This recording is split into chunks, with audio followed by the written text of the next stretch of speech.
There's a man I'll call Alex. Alex is 38 years old. He has a stable job, he's intelligent, articulate, and by all external measures, functioning well. But his dating life tells a very different story. Alex hasn't been in a relationship longer than 6 months in over a decade. Every attempt ends the same way. At first, things seem promising. Good conversations, chemistry, mutual interest, and then something shifts. Women pull away. They lose attraction. They say things like, "I don't feel it anymore," or "You're a good guy, but..."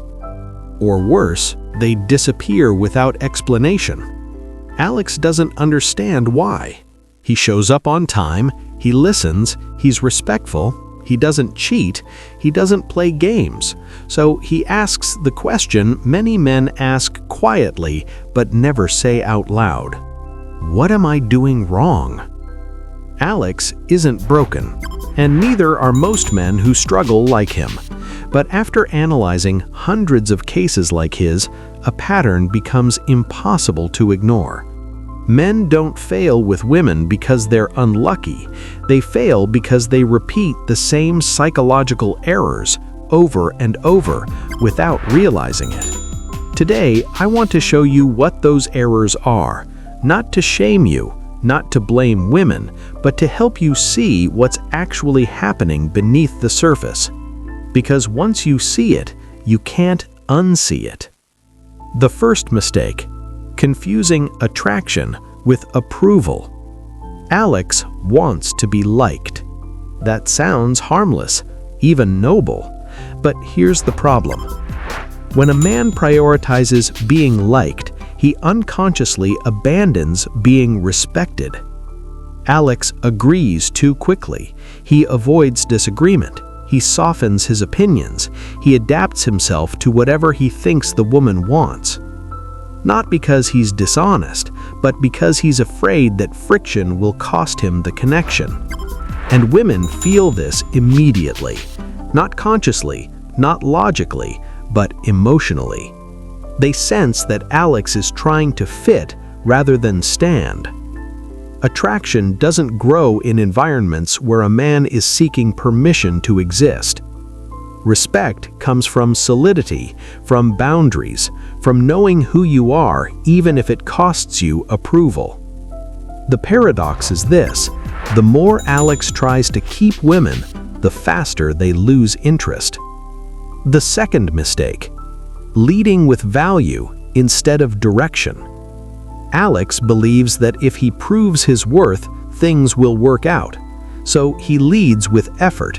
He texts back immediately, he over-explains, he invests early, he becomes emotionally available before the relationship has earned it.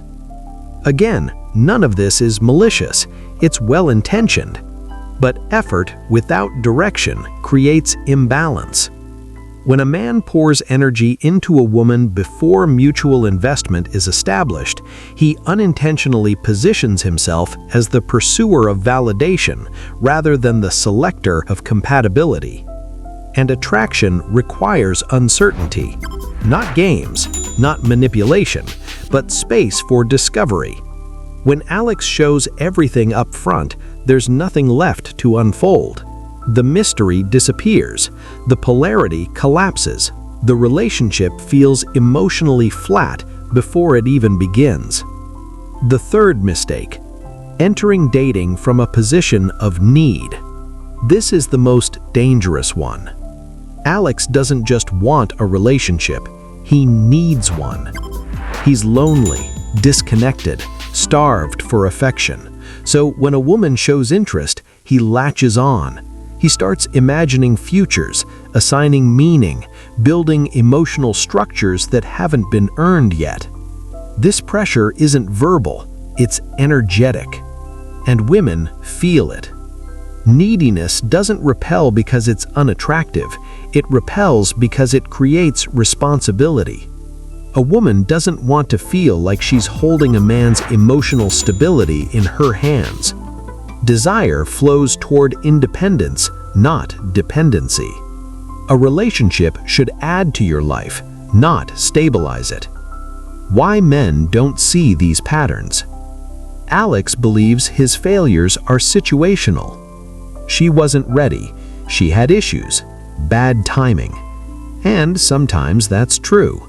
But when the same outcome repeats across different women, different contexts, different years, the common denominator is not luck, it's behavior. The hardest truth for most men to accept is this: your intentions don't matter as much as your impact.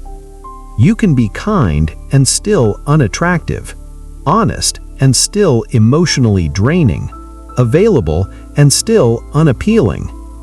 Attraction doesn't respond to effort, it responds to presence. What actually changes everything?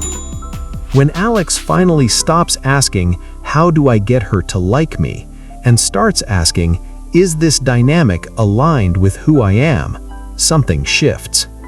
He slows down. He stops over-investing. He allows silence. He expresses disagreement without fear. He doesn't chase connection. He evaluates it. And paradoxically, this is when women begin leaning in. Not because he learned a trick, but because he stopped abandoning himself. The quiet truth most men miss. Dating success isn't about becoming more impressive. It's about becoming more grounded. The men who succeed with women aren't louder, they're calmer. They're not trying harder, they're choosing better. They don't rush intimacy, they let it grow. And most importantly, they don't outsource their self-worth to romantic outcomes. Final thought. If you keep failing with women, don't ask what's wrong with you. Ask what patterns you're repeating. Ask where you're overgiving, where you're avoiding tension, where you're trying to earn what should be mutual. Because the moment you stop chasing validation, you stop attracting the wrong dynamics. And when that happens, the right ones finally have room to appear.